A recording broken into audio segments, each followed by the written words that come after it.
বগুড়ার কাহালুতে দুই ট্রাকের মুখোমুখি সংঘর্ষে 4 জন নিহত হয়েছেন। সকালে বগুড়া নওগাঁ আঞ্চলিক সড়কের কাজীপাড়া এলাকায় এই দুর্ঘটনা ঘটে। প্রত্যক্ষদর্শীরা জানান যে বগুড়া থেকে নওগাঁগামী ট্রাকের সাথে বিপরীত দিক থেকে আসা আরেকটি ট্রাকের সংঘর্ষ হয়। পরে ঘটনাস্থল থেকে 4 জনের মরদেহ উদ্ধার করে ফায়ার সার্ভিস। নিহতদের মধ্যে লুৎফর নামে এক মাছ ব্যবসায়ীর পরিচয় মিলেছে। বাকিদের পরিচয় শনাক্তের চেষ্টা চলছে। দুর্ঘটনার পর বেশ কিছু সময় সড়কে যান চলাচল ব্যাহত হয়।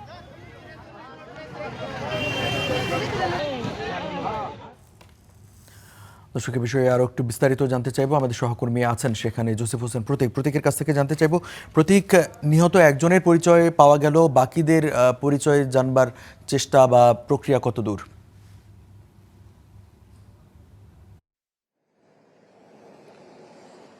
রঞ্জু, প্রাথমিকভাবে আসলে বাসের যে দুঃখিত পিকআপের যে চালক ছিল তার পরিচয় মিলেছিল লুৎফর রহমান।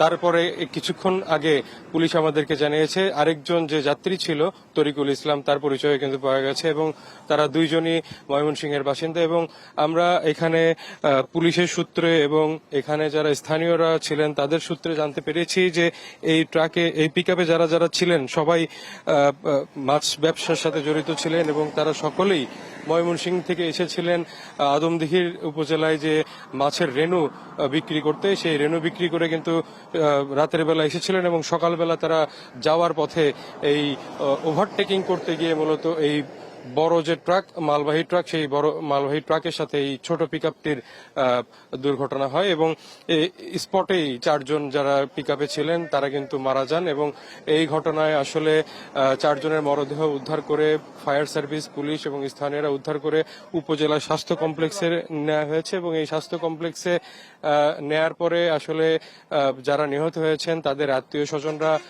যখন যোগাযোগ করে তাদের মরদেহটি আইনি প্রক্রিয়ার মাধ্যমে হস্তান্তর করা হবে বলে আমাদেরকে পুলিশ জানিয়েছেন। তো এখানকার যারা স্থানীয়রা আছেন তারা আমাদেরকে জানিয়েছেন যে কিছুদিন পর পর কিন্তু এই সড়কে দুর্ঘটনা ঘটে, যার কারণ হিসেবে তারা বলছেন যে এই যে সড়কটি একে তো বাঁক অনেক বেশি, তার মধ্যে অনেক দ্রুত গতিতে কিন্তু এই সড়কে যান চলাচল করে, যার কারণে এই সড়কে প্রতিনিয়ত দুর্ঘটনা ঘটেই থাকে এবং এরকম সড়ক দুর্ঘটনার আসলে শিকার প্রতিনিয়ত মানুষজন হচ্ছেন। তো এই বিষয়ে পুলিশের কর্মকর্তারা বলছেন যে এই রোডগুলোতে আসলে বিভিন্নভাবে সিগন্যাল দেওয়া থাকলেও সেই সিগন্যাল অমান্য করে যখন চালকরা এরকম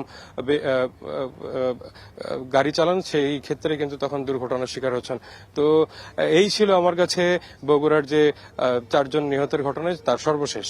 রঞ্জু, প্রতীক, আপনাকে ধন্যবাদ। এবং আপনি ঠিকই বলছিলেন যে আসলে চালকদের সচেতনতাই কিন্তু এই সমস্ত সড়ক দুর্ঘটনা কমাতে পারে। আমাদের সহকর্মী বগুড়া থেকে জানাচ্ছিলেন জোসেফ হোসেন প্রতীক, সেখানে সড়ক দুর্ঘটনায় 4 জন নিহত হয়েছেন।